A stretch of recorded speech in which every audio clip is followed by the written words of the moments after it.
All right, welcome back. If you're just joining us, we're in our last hour of Weekend Express now. Like I promised you, it is that conversation that we need to be having. Hashtag Model KE. Now, if you haven't seen that trend, I advise you to jump onto Twitter and take a look at it. But that's what's going to be the basis of this specific conversation. I have Gift Mora with me, who is in the communication. He deals with... He's a director, rather, and head of digital strategy at Pied Piper. They are a communication agency to help us understand the issue within the modeling agency as well as the creative industry in total. But also, Sheila Kanini will be joining us in just a few moments. Now, she has become a lady, a voice behind the hashtag PayModelsKE, which is looking to give voicing and attention to what's been happening within the creative industry. For example, using peanut payment for models, sexual harassment within the industry, and other things that are uncalled for, really. So I have Gift here with me. Gift Maura, good morning. Thank you so much for time. Morning. How are you doing? I'm well. So Sheila will be joining us in just a few minutes. Cool. You've been in this industry for quite a minute now. Were you surprised when you saw this this specific hashtag trending, or were you reading and you're saying, aha, I can relate with this, I've seen this happening? I think it was actually about time, because it's something that has been happening in the industry for a few years, and it's something that is kept on the hush that people don't talk about. And then for someone to actually come on board and say, I'm a model and I've been paid this amount of money, which I don't think is fair, right. I'm taking a stand about it. I think it was about time for someone to actually come and say, there's a problem here. But it took one person to just begin this conversation. So it's something that has been happening silently within our own industry. Yeah. And the thing is that this is one specific industry where a lot of young people are represented. Yes. And in general, just the creative industry alone employs a lot of young people. And if you look at also the people within this are also fellow young people. Yeah. Are we pulling ourselves down? Are we our worst enemies in this specific industry?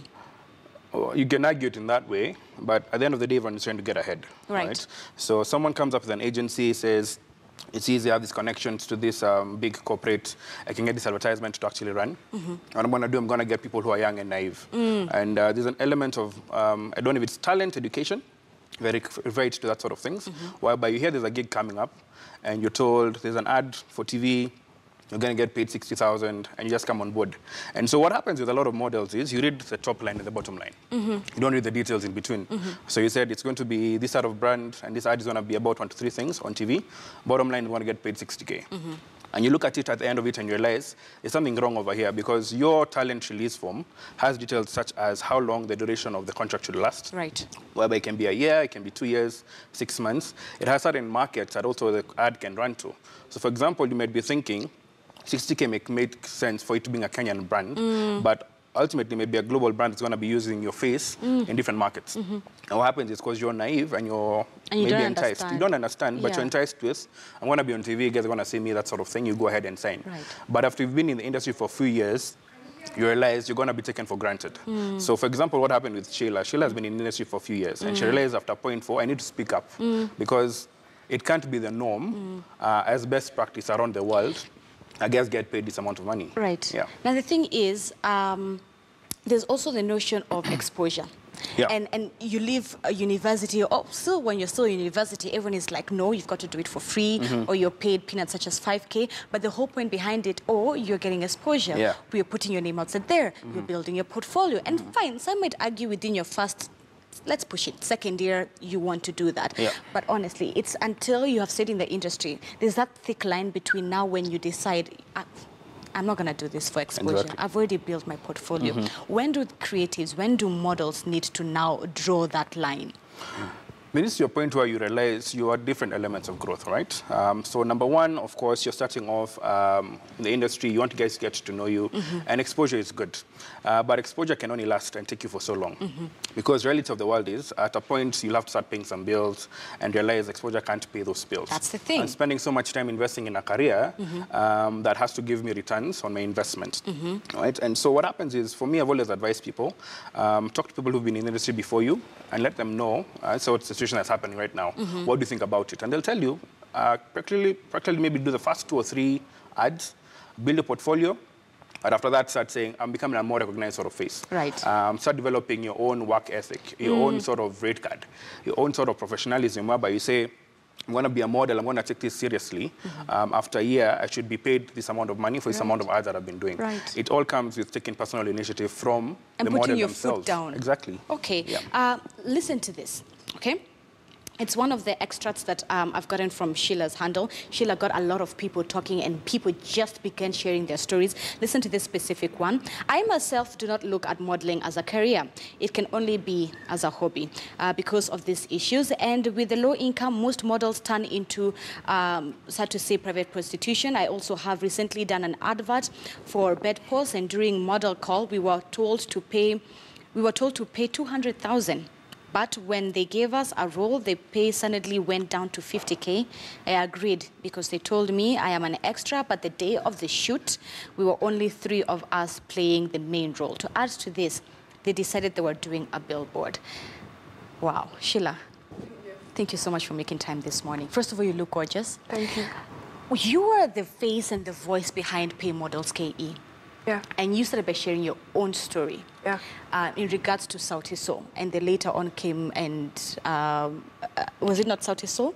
No, my story basically evolved around True Love magazine. True Love magazine. Yes. Right. And did you think that your story would bring such a revolution, would start such a conversation? So basically, I had spoken to guys from True Love and they didn't want to pay me. They were taking me in rounds and I was wondering, okay, what's going on? I shot for you guys 5 months ago. You had promised to pay me a month after after the magazine was out. And suddenly, nobody was interested in like telling me when exactly they were going to pay me. So that morning, I just woke up, I was just ranting for my Instagram followers. Really, I was like, I don't want to model anymore. I just told my followers, you know what? I'm stopping. You guys don't call me for jobs. Don't tell people there's a model somewhere called Sheila. And then eventually, people started sending me messages. They're like, this is happening to me. I mean, a makeup artist just DM'd me. They're like, I have worked for True Love for 1.5 years. I have not seen a cent. Wow. A lot of models, like a lot of models came up with so many stories. That's when I realized there's actually a very, very big problem. Right. Yeah. And the thing is, you just said you shared your story. You didn't think that, and I quote, it would start a revolution. Yes. Were you shocked that there are so many other models, some that you might know or might not know, and it just took you to share your story? Because some of them are very horrifying. E.g., they go to the big hotels and they do the corporate gigs. It is freezing, it's cold, yes, and they are forced to wear miniskirts, 1. True. 2, they're supposed to be, what's the word, the proper word I'm looking for, friendly towards the guests. It's disrespecting, really, to the modeling agency and to the creative industry. Were you shocked that this is the sort of feedback you got from other models and you were saying, why were people keeping quiet when we were all secretly going through this? Well, to be honest, this is not something new. I knew, and all models know, yeah? It's just the people from outside who don't know. It's a hidden secret. It's a hidden secret, basically. Right. Because most models get into modeling for the wrong reasons, basically. To become famous. So they're willing to take 1,000 shillings and work all day so that they can be seen doing jobs, so that they can tell people on Instagram they're successful, which is wrong, yeah? So the models were quiet. But for me, well, I was just persevering, you know? You ngangana, you make sure you go find the nice jobs that pay well. But even those jobs that kind of pay well, they take months and months to pay you. And they don't care about your well-being. You're like, I need to pay rent. They're like, but Sasa, there's no one to sign the check.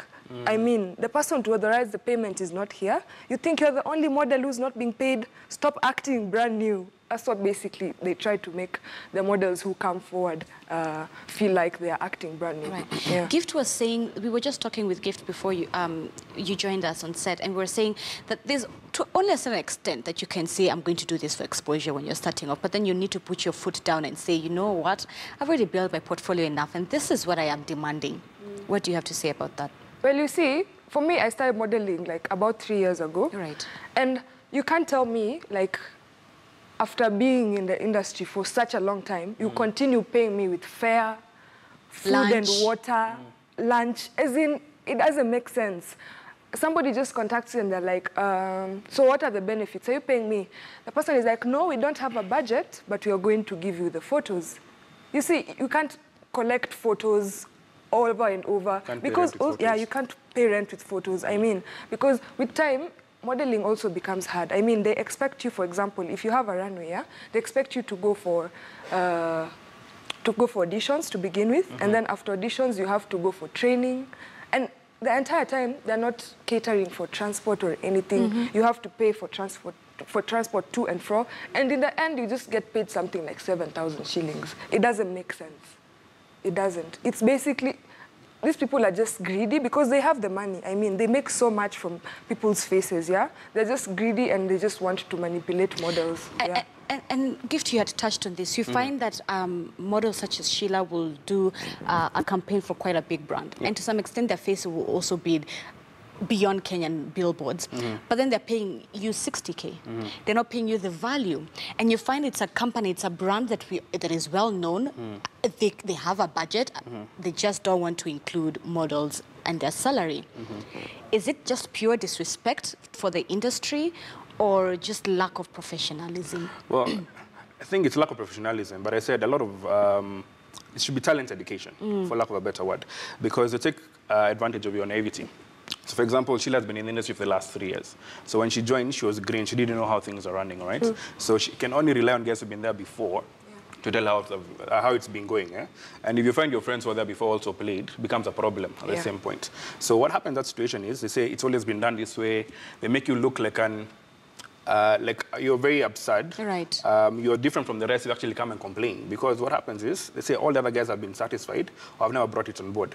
And so what happens in that situation is they look at it and say, like you said, most people in terms of talent come on board and say, it's an ad for this kind of brand. I want to read top line, what's required of me, and what's bottom line. And they don't understand even what role they're playing. Because one thing you should be asking for, of course, the talent release form.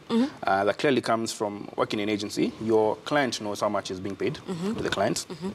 As an agent, you know how much should be paid to the client, and you need to know how much is getting paid to you. There's a sense of transparency that is lacking in most industries, whereby if the client paid you to 50,000 for a role, and it's coming to you and says 60,000, there should be a form whereby you as a talent and you as a client get to sign the same thing so that it's clear and transparent. The only thing in between will be like, for myself as an agency, I'll say I'm managing Sheila, so I'm getting 15% management fee, which is very transparent in that sort of agreement.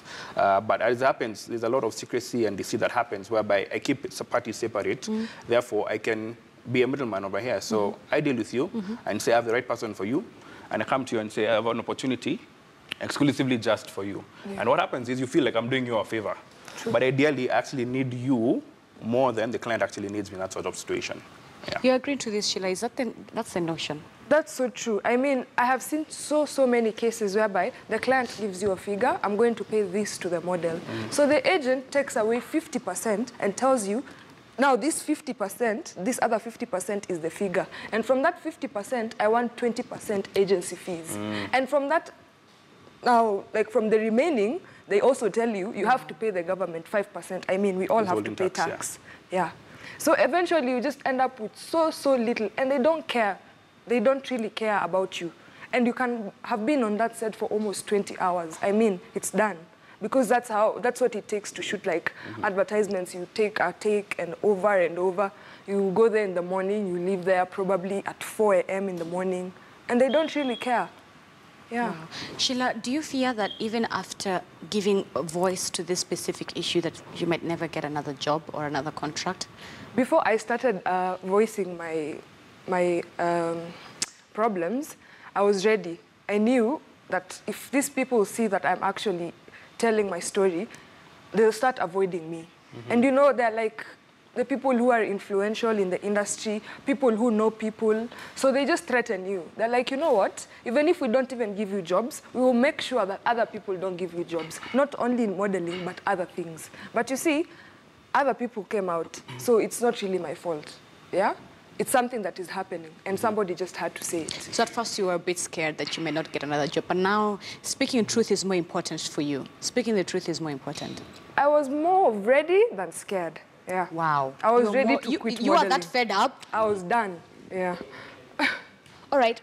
Very quickly, is modeling for you a full-time job, or do you have to balance it with a different career? And the thing is, a lot of people who go into modeling, you find are university students who are looking to make an extra money, a side hustle. And some of them, like you said, may enter for it in the wrong purposes. Others genuinely want to make a side hustle. So you find someone is studying, let's say, economics, but during the weekend they're at a photo shoot because they need extra money.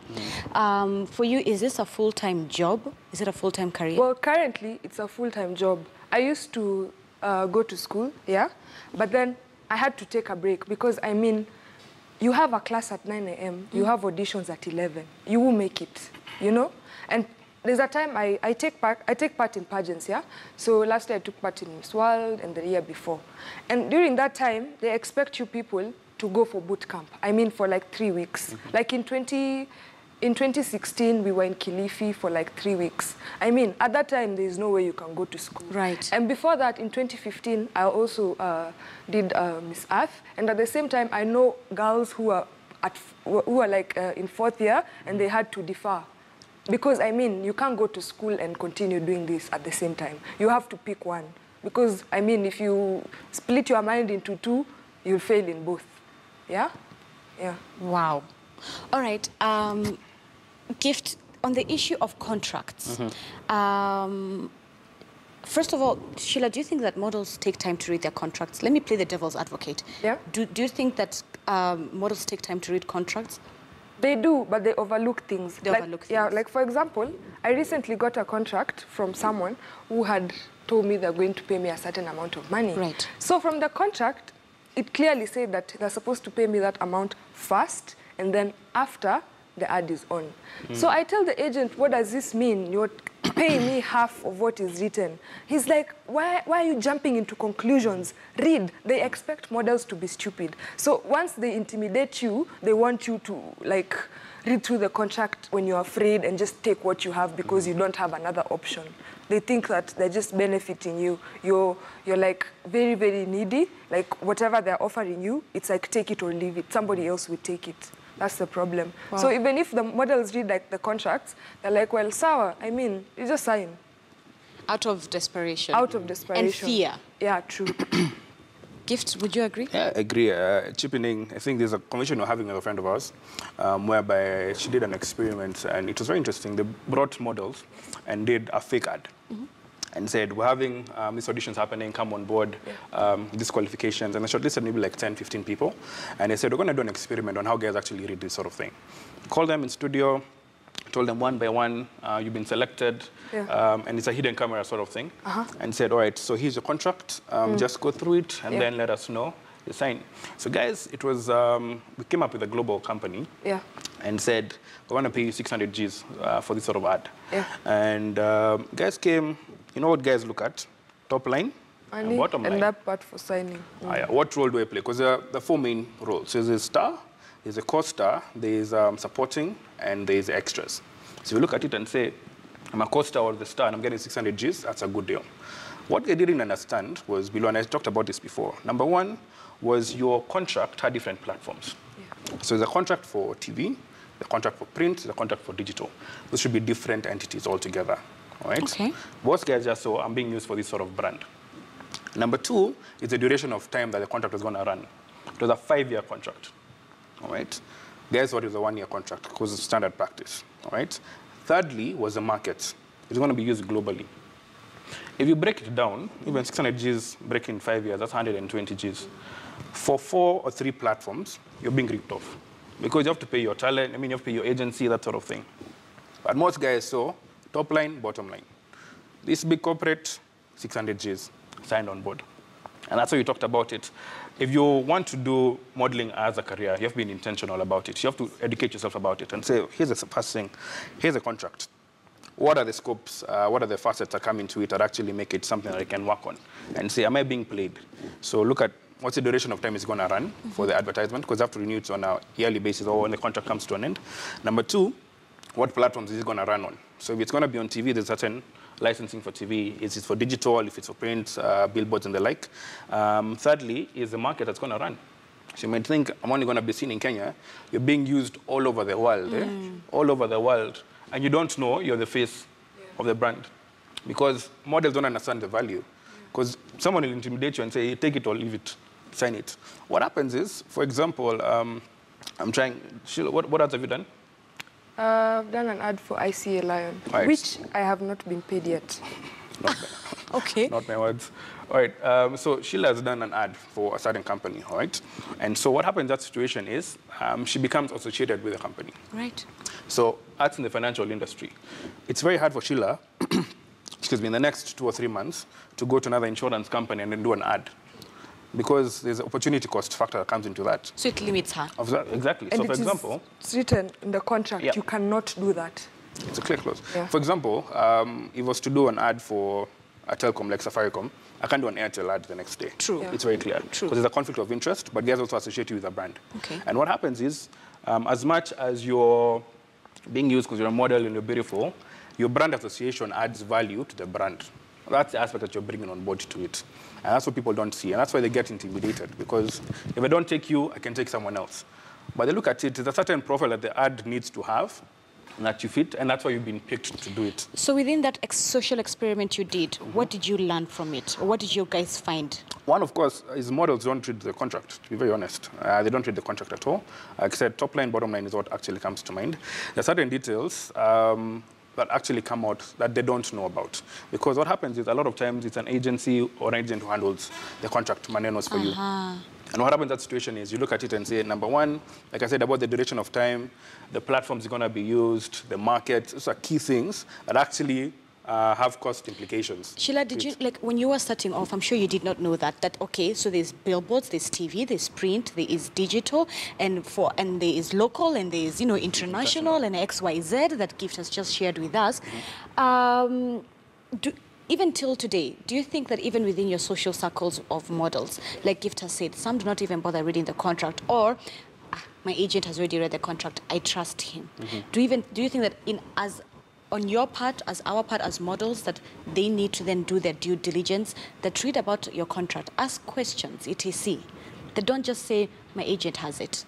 Well, models need to be sensitized, especially about their legal framework. rights. Yeah. Because models, they just, basically, when you see an ad running, for example, on Instagram, they just go straight, how much is it?